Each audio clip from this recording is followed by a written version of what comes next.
भगवान एक ऐसा शब्द जो सुनने में एक है, सिंगुलर है।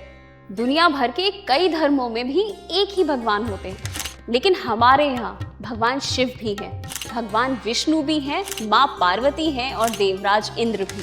तो ये सब क्या है?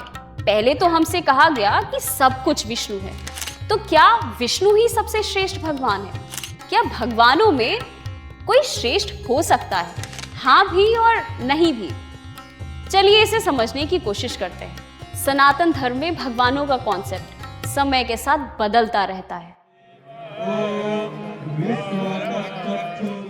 जो हिंदू धर्म का वर्तमान स्वरूप है, हम जिस तरीके से बिहेव करते हैं एज रिलीजियस पीपल, वो सब कुछ वैदिक नहीं है, क्योंकि वेदों में न तो मूर्ति पूजा है न मंदिर का कोई विधान है। जो वैदिक देवता हैं वो सब बस अदृश्य प्राकृतिक शक्तियां हैं।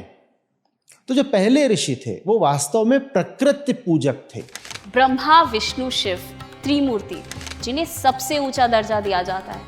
लेकिन हैरानी की बात तो ये है कि वेदों में इन्हें इतना इंपॉर्टेंस नहीं दिया गया। और तो और वेदों में आइडल वर्शिप यानी मूर्ति पूजन की परंपरा ही नहीं है। सनातन धर्म में मंदिरों का कॉन्सेप्ट ही नहीं था। पहले लोग नेचर वर्शिपर्स हुआ करते थे, प्रकृति और उसके तत्वों की पूजा करते थे।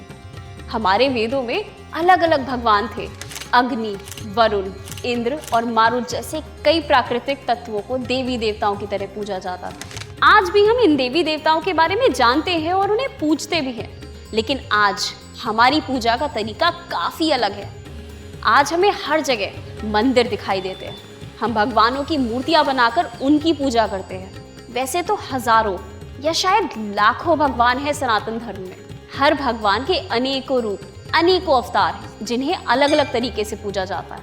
और इस सब के पीछे का कारण समझने के लिए हमें ये जानना होगा कि ये भगवान हैं कौन से।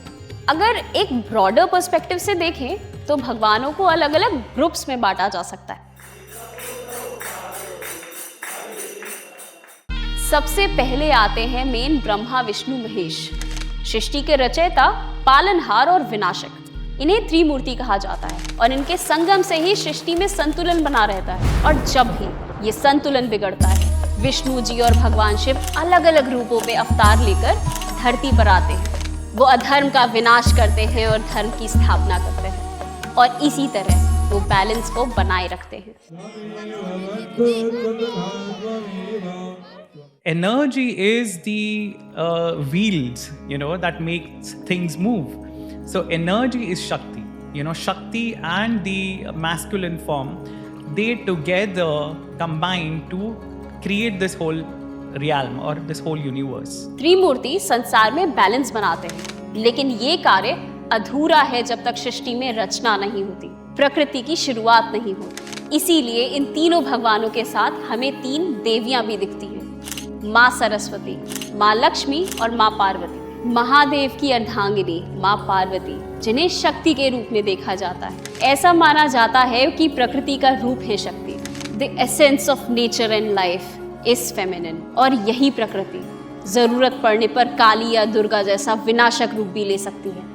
इसी के साथ माँ लक्ष्मी और माँ सरस्वती धन और ज्ञान से इस सृष्टि में वृद्धि लाते हैं। मानव जाति के kल्याण में इनका बहुत बड़ा योगदान है। इनके बिना सृष्टि कभी आगे भी नहीं बढ़ पाती।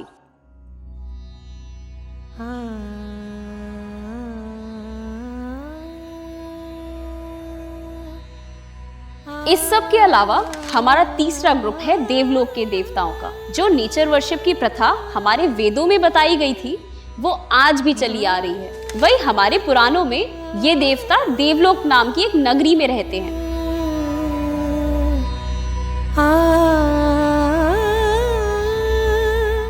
इन सब के अलावा भी कई अलग अलग तरह के भगवान हैं जिनकी पूजा की जाती है। जैसे हमारे प्यारे गणपति, विष्णु जी के 10 अवतार, हनुमान जी, माँ पार्वती के 9 अवतार, शिव जी के पुत्र कार्तिकेय।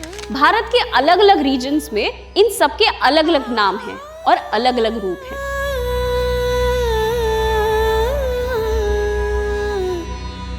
हम अन्न, जल, पृथ्वी, वायु, सूर्य, चंद्रमा जैसे प्रकृति के कई सारे तत्वों की पूजा करते हैं। लेकिन सवाल ये उठता है कि ऐसा क्यों इतने सारे अलग अलग भगवान हैं? क्या इन सब में कोई कम या ज्यादा श्रेष्ठ है? डिपेंड करता है। सनातन धर्म यही मानता है कि हमारे पास जो सूर्य हैं, जो चंद्र हैं, जो वायु हैं, जो अग्निदेव हैं, जो बारिश यानी कि जल है, वही हमारे देवता हैं। धर्मों के अलग अलग प्रकार होते हैं। कुछ धर्म मोनोथियस्टिक होते हैं, यानी जो मानते हैं कि भगवान एक ही हैं। कुछ धर्म पॉलीथियस्टिक होते हैं, जो मानते हैं कि कई सारे भगवान होते हैं। लेकिन सनातन धर्म पॉलीमॉर्फिज्म में मानता है, जिसका मतलब है कि एक भगवान है जो सबसे ऊपर सबसे श्रेष्ठ है और सारे भगवान उनकी छवि है, जो मानव जाति की अलग अलग जरूरतों को पूरा करने के लिए अलग अलग रूपों में आते हैं। इसीलिए कई लोग भगवानों को इष्ट देव भी कहते हैं और जिंदगी के अलग अलग पड़ाव पर ये इष्ट देव बदल भी सकते हैं। जो सबसे दिल के करीब होता है वो है इष्ट देवता, जिसको मैं पसंद करता हूँ। लेकिन इष्ट देवता इज़ वेरी पर्सनल, और एक ही घर में अगर 4 व्यक्ति हो या 10 व्यक्ति हो, everybody can have their own individual इष्ट देवता। सो अगर मेरी माँ का इष्ट देवता कृष्ण था और मेरी बीवी का इष्ट देवता विट्ठल है, तो मेरा इष्ट देवता शिवजी हो सकता है, एंड इट इज़ एक्सेप्टेड। अब इष्ट देवता इज़ अ पर्सनल चॉइस, कोई बोल नहीं सकता कि इसी को मानो। और सच कहते हैं कि वो दिल की बात होती है, तो किसी को क्या पसंद आ जाए वो तो अपने ऊपर चॉइस है। इसे एक छोटे एग्जाम्पल से समझते हैं। तो जैसे हम डर भगाने के लिए हनुमान जी को याद करते हैं, विघ्न दूर करने के लिए गणपति को, और धर्म का पालन करते समय भगवान राम को याद करते हैं।